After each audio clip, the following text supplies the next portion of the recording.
So the Muddies are coming up this week, and you guys have the monopoly on nominations. He does, man, right here. You got 7. We got as a band we've got 7. Yeah. And you got 4. Yeah. And of course, people can read what they are other places on this screen here. So, well, let's start with you, Lisa. Is it different now when when you're waiting to see if you win? What was it like the first time? You know, I think I just remember being really surprised the first time and very grateful. And I think at that time, this was like 2001 that I got Bass Player of the Year. And I think that was that same year that Sonny Hess and Megan James and I were nominated as a group for Best New Artist for Girls Night Out. And so we just got to hang out there, and just going to the awards is so fun. And you get to see everybody and share a table and feel that little anticipation. And it's a lot of fun, man. So Yeah. I was pleasantly surprised. I was really surprised. Yeah. How about you? Yeah, it was the same way. You know, I moved into to Portland in 2007 from Virginia, and I'd been here. I guess it'd only been about 6 or 7 months, and I ended up getting nominated for Best New Act and for Guitar Player. So that was a big shock. I was nominated with I remember Suburban Slim and Peter Damon.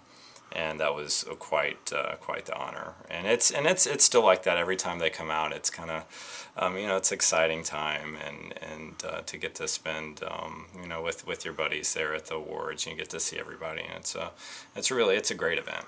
Yeah. You don't get to see each other too much, right? Not at all, because we're usually working, man. We're working every Friday and Saturday. You know, it's like this last Saturday, Alan, my husband Alan, who's his bass player, Yes. we both had the same night off, which is really rare. And so we went to see A.C. Porter down at Halibut's and got to hang with some Whit Draper and some other people. We never get to hang out and just go see music, and that's the downfall of being a working musician, is that we're playing 4 or 5 nights a week, and we don't get to see our buddies that much. It's like the only time is when we might happen to get a time off, a weekend night off, and it just happened to be this last weekend we got to hang out a little bit, all of us, Alan and Lisa and I and all our buddies were down there hanging out. So you actually, when you have a day off, you actually go hear music? You don't like go bowling? Not always. Or do something that has nothing to do with... Yeah, the last place you want to be is a place where it's really loud, you got to jam earplugs in your head. Yeah, you definitely have to be in the mood for it. You have to have some a downtime, and that's a big thing for me, is that when I'm not playing, I try to or working, doing the business side of it. I have other things. I watch a lot of football. At this time of year, and so you have to have your little Which Star Trek? Right now we're going through The Next Generation, so we're watching them all. Mm-hmm. Oh man! So you've got to have some. You have to have some sort of distractions a little bit, and it helps you to when you do get back into the music part of it and the business part of it, helps you to remain a little more focused. College or pro? All of it. Okay. All of it. Right. Yeah. All right. All of it. Yeah. I used to actually use what I was doing before I started playing music. I was a high school football coach for 4 years in Virginia, so I still keep up with a lot. I see. How about that? Multi-talented. Did you know that? Yeah. Oh, okay. I've forgotten about that. Know about the weatherman thing too. Yeah, I've done lots of different things. Ask you questions about that hurricane. Yeah. What did losing teach you about the blues? Oh, let's see. That I was thinking about that yesterday.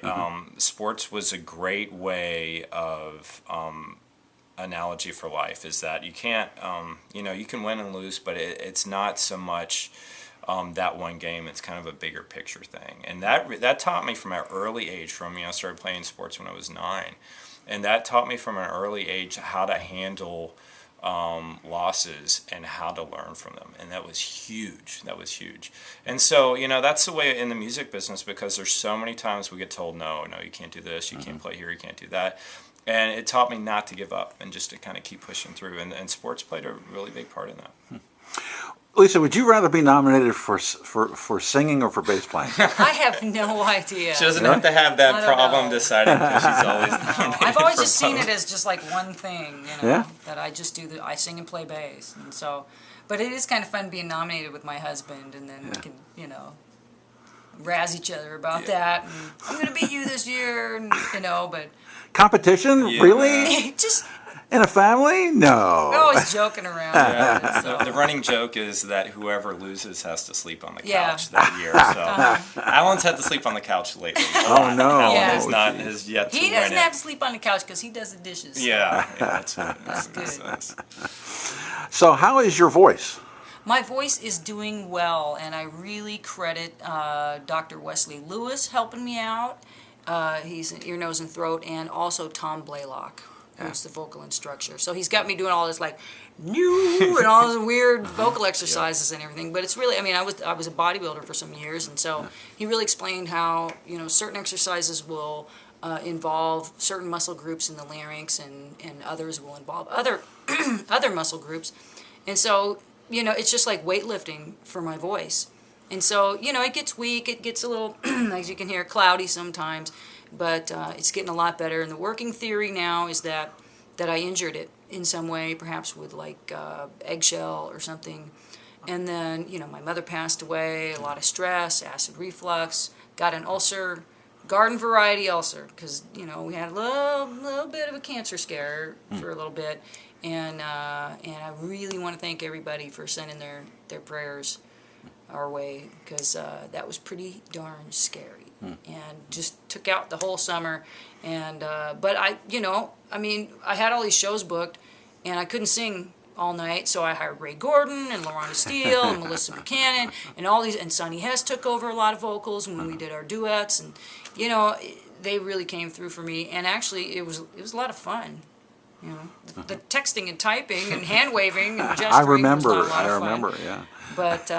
But yeah, we had some fun on those gigs. Yeah. So when it comes down to the Muddies, do you think, since you guys have won a bunch, do you think you're still going to get nervous? Waiting to see. I always do a little bit. There's always a little bit of anticipation and a little bit of nerve. I have this thing where, since I've been in town, this is my 6th Muddy Awards, and I've been fortunate enough to be nominated for guitar the last 6 years. And Phil Wagner and I, who is Suburban Slim, is nominated. We've been nominated 6 years in a row for guitar, so we always stand right beside each other. Right when it gets, we're like, okay, who's gonna win?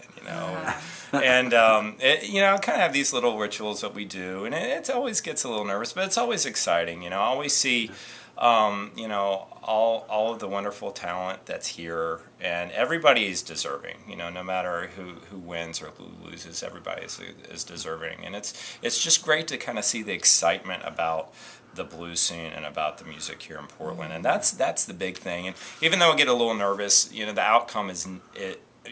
Although it's great to win, it's not what it's all about. It's all about coming together as a community and kind of celebrating the talent that we have here.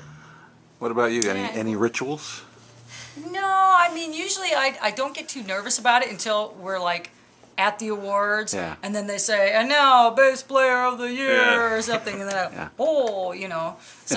so usually it's just like right before. It's kind of like when you're playing a big festival or something, and I don't get nervous about it until I'm just about to step out on the stage and you see the big sea of people, and then you go for a minute. So but I'm actually hoping my hubby wins this one, and he's like you, man. He came to town from 6 New years York, ago. and boom, got nominated right away because he is just damn fine bass player. Yes, he so is. I really Yes, hope he is. the hubby wins this year. Well, best of luck to both of you. Oh, thank you so much. Thank you.